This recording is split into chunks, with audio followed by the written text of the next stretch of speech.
ఇప్పుడు first unit టెస్ట్లో మీరు ఒకటి ఓఎంఆర్ టెస్ట్ పెట్టినాను, 3 ఆన్సర్స్ ఏది కరెక్ట్ చేసుకునేది మీరు చేసుకుంటూ పోండి. కింద ఆన్సర్స్ ఉన్నాయి, చెక్ చేసుకోండి. మీరు ఎన్ని కరెక్ట్ చేయగలరు, బాధపడొద్దు. అయ్యో తప్పులు గిన్ని పోయినా అన్ని పోయినా కాదు. తప్పు అయిన వాటిని 1కి 3 సార్లు రాయండి. మళ్ళీ రెండో టెస్ట్లో అన్ని తప్పులు పోవు. ఫస్ట్ ఒకటి చూసుకోవాలి. అది ఫస్ట్ అది 8 రకాల వాక్యాలలో ఏది రకమైన వాక్యం, అది ఏ టెన్స్లో ఉంది, అది ట్రాన్సిటివ్ ఇంట్రాన్సిటివ్, ఆబ్జెక్ట్ ఉంటే ట్రాన్సిటివ్, ఆబ్జెక్ట్ పోతే ఇంట్రాన్సిటివ్.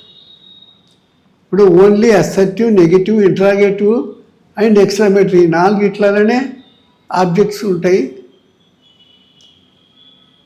ఈ ఆర్డర్స్, కమాండ్స్, రిక్వెస్ట్, అడ్వైజెస్ ఈ 4 ఇట్లల్లా ఓన్లీ యాక్టివ్ ప్యాసివ్ ఉంటాయి, అంతే 2 ఉంటాయి. ఇవి మీరు ఈ 8 వాక్యాలలో కనుక యాక్టివ్ టు ప్యాసివ్ మీకు పర్ఫెక్ట్ అయిందనుకో దాదాపు 50% నాలెడ్జ్ మీకు వచ్చేసినట్టే.